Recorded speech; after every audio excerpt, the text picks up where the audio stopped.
Hi hello బాగున్నారా? ఆలు curry సింపుల్గా ఎలా చేసుకోవాలో చెప్తాను. ఇది మా అత్తగారికి చాలా ఇష్టం. మా అత్తగారు ఫేవరెట్. ఎప్పుడు చూడు అంటే ఎక్కువ ఇంట్లో మనకు ఆలులు అనేవి ఉంటాయి కదా, పొటాటోస్, బంగాళదుంపలు, ఇవి ఎప్పుడు ఈజీగా చేసేస్తూ ఉంటారనమాట. కూర లేదు అనకుండా ఆలులు కట్ చేసి ముక్కలు పెట్టుకోవాలి సన్నగా. అంటే మనకు ఎలా ఇష్టమో ఆ షేప్లో కట్ చేసి పెట్టుకోవాలి. ఆ తర్వాత నేను తెల్ల ఉల్లిపాయలు చెప్పాను కదా, తెల్ల ఉల్లిపాయలు ఒక 3 ఉల్లిపాయలు కట్ చేసి పెట్టుకున్నాను. పచ్చిమిర్చి, ఉల్లిపాయలు, ఆలు అనమాట. ఈ కర్రీకి స్పెషల్ అనమాట. నార్మల్గా నేను ఎక్కువ ఆలు ఫ్రై మాత్రమే చేస్తూ ఉంటాను. అంటే ఆలు ఎలా చేసినా పిల్లలకి ఇష్టమే అండి, కానీ ఇది ఎప్పుడు చేయలేదు. సరే, ఈరోజు స్పెషల్గా గోంగూర పప్పు ఇది చేశాను అనమాట. ఎందుకంటే ఉల్లిపాయలు తెల్లవి ఉన్నాయి కాబట్టి టేస్ట్ వస్తుంది. ప్లస్ ఈ సమ్మర్లో మనకు ఉల్లిపాయలు చలవనిస్తాయి కాబట్టి అలా చేశాను. బాండీ పెట్టాను, ఆయిల్ వేశాను, పోపు దినుసులు వేశాను. దీనికి ఎక్కువ ఇలాంటి కర్రీస్కి పోపు దినుసులు ఎక్కువ ఉండాలన్నమాట. ఎండుమిర్చి వేశాను, ఇంగు కూడా వేశాను.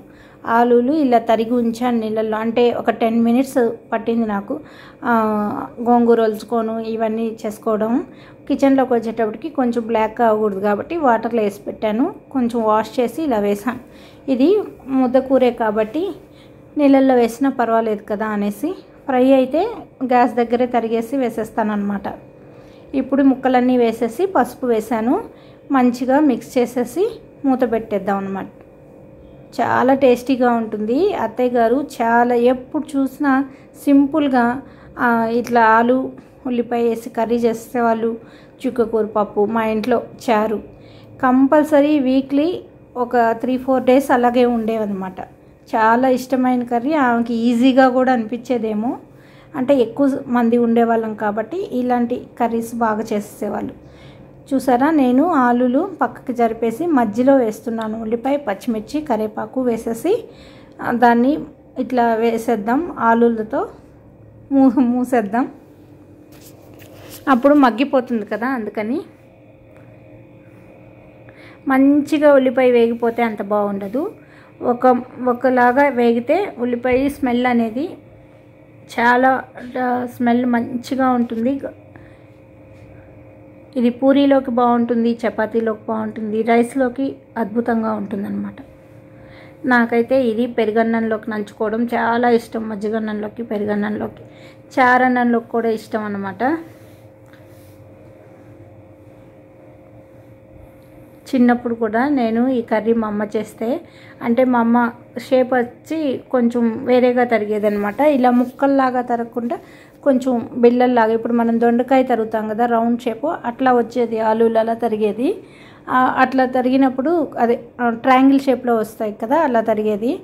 ఉల్లిపాయలు వేసి ఇలాగే సేమ్ చేసేదనమాట మా అమ్మ కూడా, పోపు ఎక్కువ వేసి. ఇట్లా నేనేం చేసేదాన్ని అంటే, అందరూ కూర కలిపేసుకొని అందరం కూర్చొని తినేవాళ్ళం. కూర కలిపేసుకొని కూరతో ఒక ఐటెం తినేస్తే నేను కూర పక్కన ఉంచి చారులోకి నంచుకోను, మజ్జిగన్నంలోకి నంచుకోను చేసేదాన్ని అనమాట. అమ్మ కూర అని మళ్ళీ అడిగితే ఉండేది కదా. 5 మంది పిల్లలు అన్నప్పుడు అందరికీ వేసేసేవాళ్ళం కదా. నా కంచంలో మటుకు కూర ఉండేది. ఎందుకంటే నేను అలా మజ్జిగలోకి ఇష్టం నాకు నంచుకోవడం కాబట్టి చారులోకి అలా ఉంచేదాన్ని.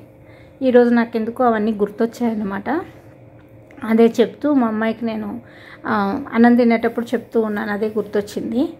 ఇప్పుడు చూసారా, ఆల్మోస్ట్ కూర వేగిపోయింది. ఇప్పుడు మనం కూర పొడి వేసేసుకొని కొంచెం నూనె, అంటే కొంచెం ఆయిల్ ఎక్కువ ఉంటే బాగుంటుంది కర్రీకి, కొంచెం నూనె వేసేసి కూర పొడి వేసాను. ఇప్పుడు ఉప్పు కూడా వేసేసి మంచిగా మిక్స్ చేసేసుకుందాం.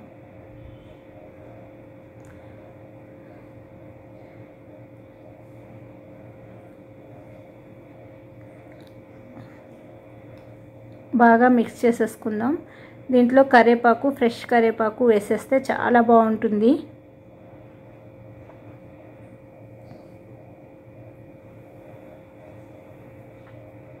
మళ్ళీ ఒకసారి మూత పెట్టి ఉంచాను. కొత్తిమీర, కరివేపాకు చూసారా, మా ఇంట్లో అలా ఎప్పుడు చూడు ఎప్పుడు నేను అలానే ఎండిపోతుంది అనమాట. సరే అని దాన్ని అలాగే నేను కవర్లో వేసి ఫ్రిడ్జ్లో పెడుతున్నాను. ఇలా వేసుకోవడానికి. ఇప్పుడు కొత్తిమీర కూడా వేసేసాను దీంట్లో. మంచిగా నలిపేసి